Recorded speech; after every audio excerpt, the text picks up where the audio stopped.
Bismillahirrahmanirrahim.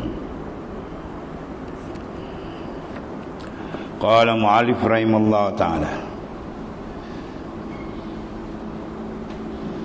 Yang kedua itu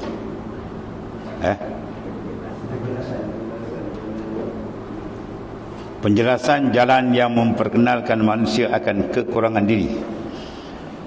Ketahui kiranya bahawa Allah SWT apabila berkehendak kebajikan pada hamba, nasaya diperlihatkannya kekurangan diri hamba itu. Ya, bermakna Tuhan nak pilih hamba jadi baik, dia akan buka hamba itu merasakan kekurangan dia. Itu menandakan apa? Dia telah merasa kebesaran Allah Ta'ala. Maka dia nampak kekedilan diri dia. Ya, Tuhan bukakan maknanya dia merasa tadi, lalu dia mengenali Tuhan yang Maha Agung. Bila pandang diri dia fakir, maka nampaklah kekayaan Tuhan yang Maha Dahsyat. Bila dia terpandang dhaif dia, maka dia rasa ada yang Maha Kuasa. Tak pernah dia semayang dan tiba-tiba boom, insiden tergantung kepala. Boleh nampak kedihnya diri dia. Boleh kata, ya Allah, berkulau mulut dia. Kalau tidak, tak sebut nama Tuhan pun bayar, kau kena semayang. Bila kena bala tadi, dengan tu dia nampaklah ya, dhaif dia. Dah makan boleh tak boleh, kena bersuap, jalan dia kena pimpin. Baru dia mulut dia keluar, ya Allah, ya Allah. Ya. Mana cara Tuhan tarik macam-macam ni. Mana ni memperkenalkan diri dia tadi, supaya dia rasakan kebesaran, keagungan Allah Ta'ala yang Maha Dahsyat. Dan saya diperlihatkannya kekurangan diri hamba itu. Siapa yang penglihatan mata hatinya tembus, kasyfin, ada kasyaf dia panggil. Dan saya tidak tersembunyilah kepadanya kekurangan. Ini sudut tembus memandang kekurangan. Ada yang tak tembus, ya, dia tak pandang kekurangan dia, terhijab. Dia nampak dia hebat, dia nampak dia handal, dia nampak dia kaya, dia nampak dia atau habis itu rosak. Itu pandangan yang terhijab. Dan saya tidak tersembunyilah kepadanya kekurangannya. Kalau dia pandang betul-betul Tuhan buka, dia nampak siapa dia, siapa Tuhan. Maka bila dia sudah mengetahui kekurangannya lah, dan saya memungkinkan ia mengubatinya. Ya, bila rasa dia kurang, dia lalulah dia hamba, dia kenal kebesaran Tuhan, lalu dia obat penyakit. Akan tetapi kebanyakan makhluk itu tidak mengetahui kekurangan diri. Nak memandang lemah diri, nak memandang kejahilan diri, kedhaifan, itu jarang manusia pandang. Yang dipandang dia hebat. Sungguhnya mereka itu melihat abu pada mata saudaranya dan tidak melihat pelepah kurma pada mata sendi. Kalau Islam Melayu apa? Gajah seberang laut, dia nampak. Kuman depan mata, dia tak nak. Gajah depan mata tak nampak. Kuman seberang laut, dia nampak. Dengan dia asyik memandang kekurangan orang. Bila dia memandang kekurangan orang, banyak penyakit akan hinggap. Yang antaranya apa? Takabbur, riak, sum'ah, dia akan hinggap. Dipandang orang kurang, bermakna siapa lebih? Dia lah. Dipandang orang jahil, siapa alim? Dia lah. Dia nampak dia. Dia nampak dia habis. Dia nampak aja dia hebat, habis dia tertutup dengan Allah Ta'ala. Bahawa orang yang memandang diri dia besar hebat, dia tak akan kenal Tuhan dengan sebenar kenal. Faru'yatuka wujuduka mani'atun an syuhudi rabbi. Kau memandang diri kau aja, kau terhijab dengan Tuhan, kau terdinding dengan Tuhan. Mana mungkin dia memandang kebesaran Allah Ta'ala kalau dia rasa dia besar. Mana mungkin dia nak memandang kejahilan dia kalau dia tak perasan ilmu Tuhan yang Maha Dahsyat. Itu dan seterusnya. Mana mungkin dia nak memadamkan wujud dia kalau dia tak perasan kewujudan Allah. Maka di sinilah penting peranan zikrullah dengan sungguh. Apa makna zikir dengan sungguh? Apa makna zikir? Syuhudul mazkur wa dawamul hudur. Itu makna zikir. Syuhudul mazkur, qalbi kita menghadap, dia panggil zikir. Kalau tak menghadap, tak panggil zikir lagi, dan tulisan. Wa dawamul hudur, dan kekal, jangan putus kehadiran kalbi dengan Tuhan. Bahawa dia akan kenal siapa diri dia, siapa Tuhan.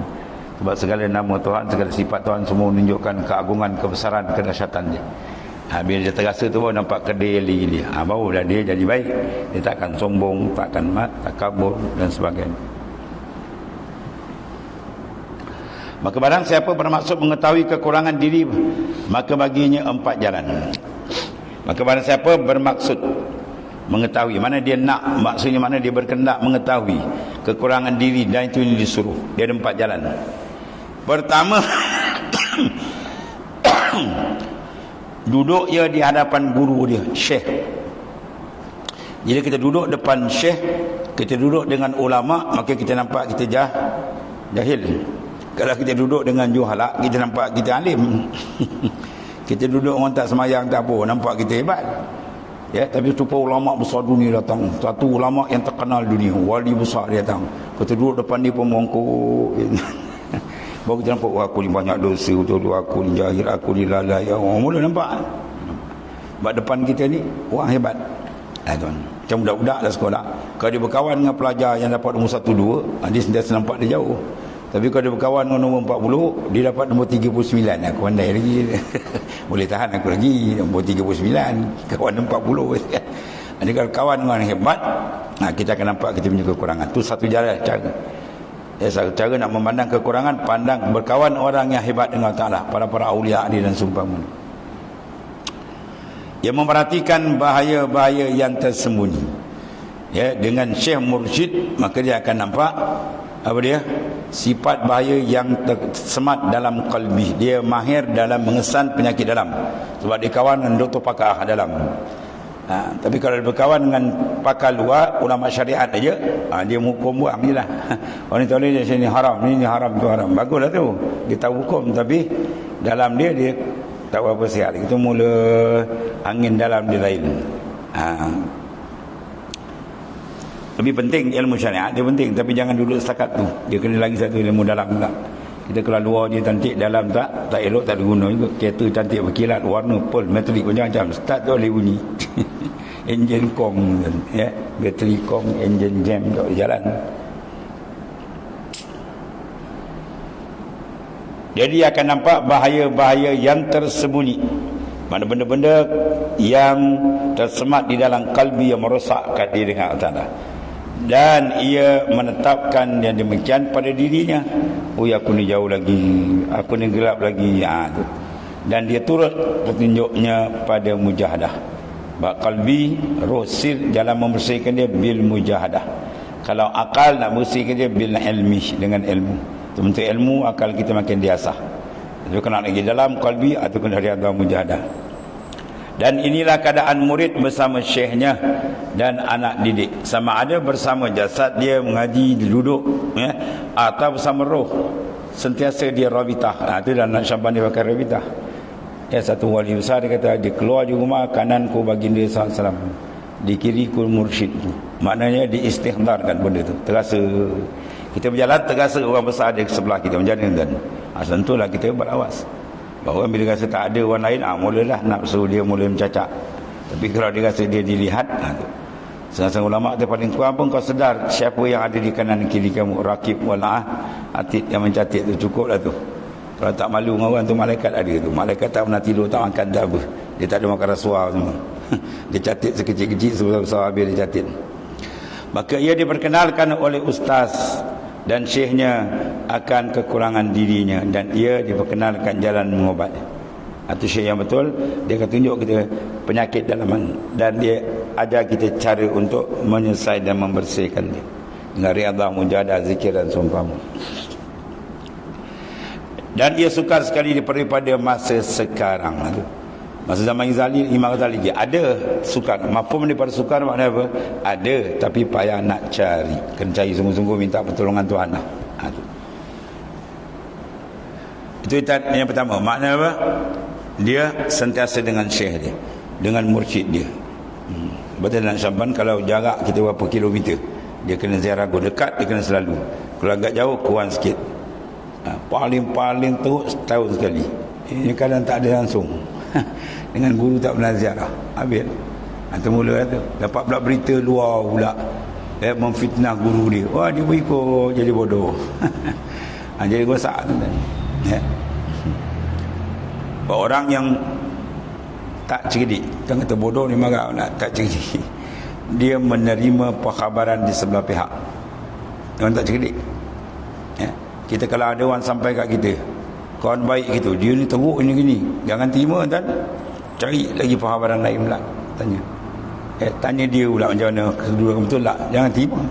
Kalau terima habis lewat dia, senang je kita wakal kita. Jadi kalau terima tu pihak tak boleh, kena dua pihak baru kita tengok betul-betul tidak kena apa masalah. Oh, kena kaji. Kita telan tu orang pergi racun pun kita telan. Akhirnya dia berbaik jadi bermusuh. Sebab apa? Dengan kabar-kabar angin yang ada santau angin. Tu santau angin. Dia kena santau angin. So, lama-lama dah macam kering je. Dalam mampu terus. Itulah ni santau angin pada makna. Ya, fitnah orang dan sebagainya. Dia dengar dia telan. Akhirnya apa? Tanpa selidik. Itu hukum dia zalim. Ya. Sebab kaedah kita apa? Al-kalam mahtamala sidq awil kazib. Kalam dia boleh terima dua, sama ada betul atau salah. Yang tak boleh takwil Quran hadis je. Quran hadis sahih tu tak ada kena pakai terus. Yang lain semua kena kaji, kena tengok. Satu. Kemudian tadi hadis pula kata apa? Barang siapa pula katakanlah betul orang tu tersilap. Ya, kita jangan pegang kesilapan dia sampai akhir hayat. Sebab kadang-kadang dia dah bertahu, dia bertobat, dah cantik dengan Tuhan. Kita dah pegang kan. Oh, dia ni dulu, sekarang dia dah berubah. Contohnya ya, Allah beri ruang taubat, istighfar, kita pula nak tutup. Ditutup dia ni habis. Dia pula hukum orang tu habis. Ya, dia ni habis lah, tak ada harapan. Jangan. Mana Allah Ta'ala buka, walau sebesar mana sepenuh bumi pun dosa dia, kalau dia datang kepada aku, Tuhan akan aku ampunkan Tuhan itu. Ya, Allah akan ampunkan kalau dia bertaubat sungguh. Dan Rasulullah beritahu orang pula, at-taib minaz zam kamala zambala, orang yang bertaubat sungguh ikhlas seolah tak ada dosa, Tuhan hapuskan. Kita pula simpan dalam kepala kita, orang ni dia tak boleh pakai, dia sudah rosak, kita pegang sampai mati. Zalim tak orang tu? Zalim. Ya, sebab manusia dia boleh berubah. Yang jahat boleh jadi baik, yang baik boleh jadi jahat, dia boleh berubah.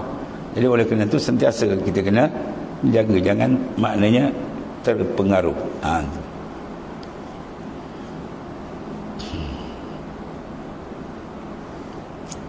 Ada satu murid tu jumpa guru dia menangis minta maaf. Ya, sebab dia makan cakap orang. Guru nasihat dia lagi lah, akhirnya boleh nampak pun minta maaf. Tak apalah, guru dimaafkan. Kalau guru dia kata aku tak maafkan, tak maaf lagi. Bahawa ia mencari kawan yang benar satu. Ini masalah sohbah. Sohbah ni mana apa? Persahabatan. Ya, kenalan lain ni.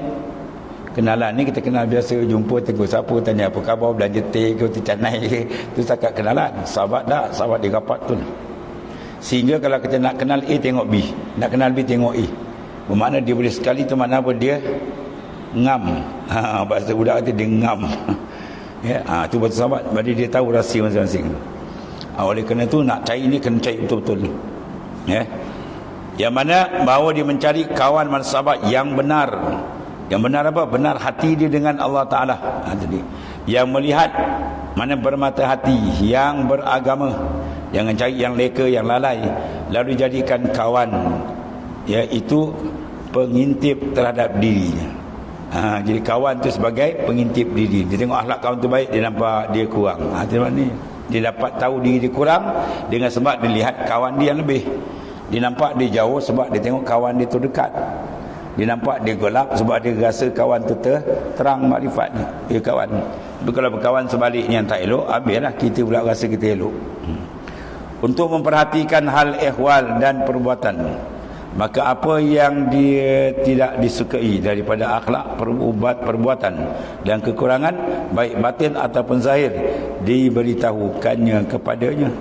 Kadang-kadang yang baik dia tegur kita dengan baik. Itu sahabat yang betul. Begitu juga diperbuat oleh orang-orang cerdik dan orang-orang besar dari pemuka-pemuka agama, betul tak? Ya, seorang ulama besar kan, bila dia rasa dia ulama besar, bila dia rasa dia lalai sikit, jumpa si Abu Yusuf dan ulama-ulama besar yang lain. Dia kata bila aku berjumpa dengan syekh ni, seminggu hatiku terobat. Ya, jumpa balik tu hati dia tenang menghadap Allah Ta'ala. Bila aku lalai balik, aku cas balik jumpa dia. Macam tu. Ya.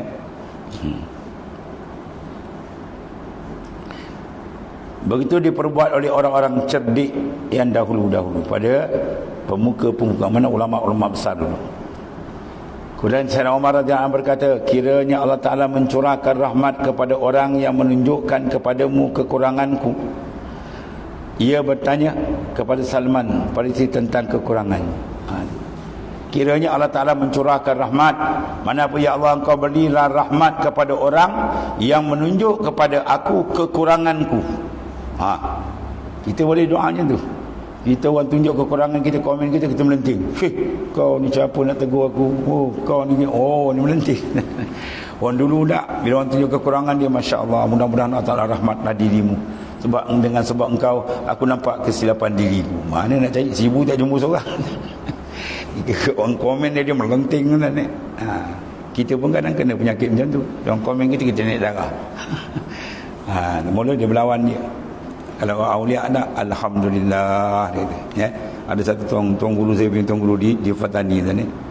Bila orang tulis surat layang komen dia kan, surat layang dia tu dia ambil, dibaca depan majlis orang murid ramai-ramai ni. Ni ada orang komen saya, dia kata saya gini alhamdulillah, dia kata. Kalau ada silap tolonglah tegur ya, dia kata. Wah, kita kalau kau siapa nak tegur aku. Ambil surat tu masuk untuk nampak. Sebab apa? Takabur ada kat kita. Dia orang tawaduk. Bahkan dibuka lagi, ya. Sayyidi Abu Fat, dia hari beradab dengan Rasulullah SAW sekurang 2 kali secara suri tadi. Wali besar Syekh Faiz bentuk guru. Dia buka satu majlis open, ya, perhimpunan ramai. Dia suruh anak murid naik seorang-seorang, sila komen apa dia punya kekurangan. Tak berani tu kan. Orang jumpa dia naik peluk dia beri komen. Maknanya apa? Dia cuma minta open. Dia beri. Dia ikhlas hati dia terima. Sebab aku bukan rasul dia. Itu wali dah ni. Kalau kita pula tak komen, orang komen kita melenting, mana kita jauh lagi dengan Tuhan lagi ni. Nanti Sayyidina Umar punya akhlak tinggi. Kiranya Allah Ta'ala mencurahkan rahmat. Mana ya Allah engkau curahkan rahmat tu kalau bahasa kita. Kepada orang yang menunjuk padaku kekuranganku. Mana orang yang menegur aku, maka ya Allah kau curahkan rahmat kepada dia. Ya. Kemudian dia bertanya kepada Salman Al-Farisi tentang kekurangan ni. Ya Salman, kau tolong ceritakan di mana kesilapan aku atau mana. Tatkala Sayyidina Salman datang kepada Sayyidina Umar radhiyallahu anhu, Sayyidina Umar bertanya, apakah yang sampai kepadamu tentang diriku? Ada tak kau tengok berita-berita rakyat ni tentang diriku? Tak betul pentadbiran aku apa ke? Yang tiada kamu sukai? Salman meminta supaya Sayyidina Umar tidak memperkatakan tentang itu. Ada kata, tuan jangan sebut macam inilah. Mana tu rasa kaku pula komen. Dia pula adab. Tetapi ya Umar mendesak juga. Mana saya selama sebab tu Imam Syafi'i kita sendiri berdoa, ya Allah engkau tutuplah daripada pandanganku akan kesilapan guruku. Bagaimana guru bukan nabi, guru bukan rasul. Jadi Imam Syafi'i minta, ya Allah kesilapan guruku jangan kau tutup, minta kau. Kan takut aku tak jadi orang. Aku pula komen dia, dah aku pula teruk. Padahal kita pun ada kesilapan itu maknanya. Satu, kemudian kesilapan guru, dia guru.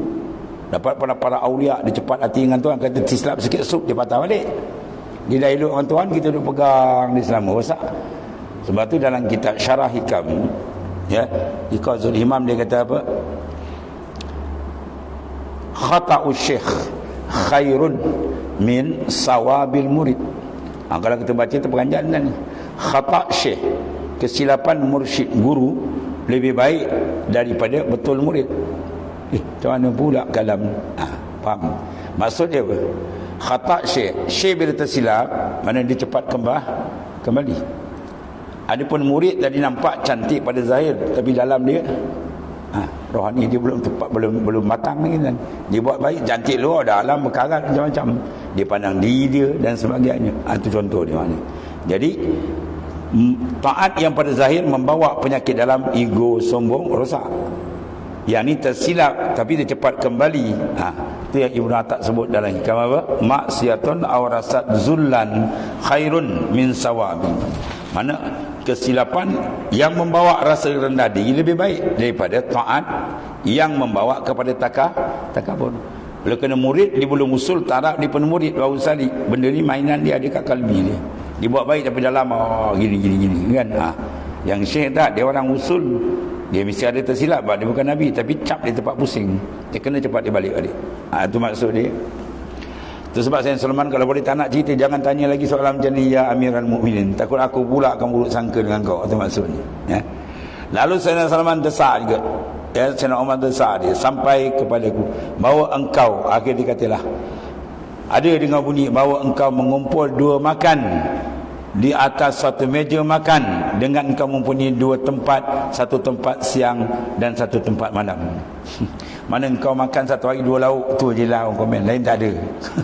Kita kalau mimpin bukan dua lauk kan, open table, satu table RM10,000 lah.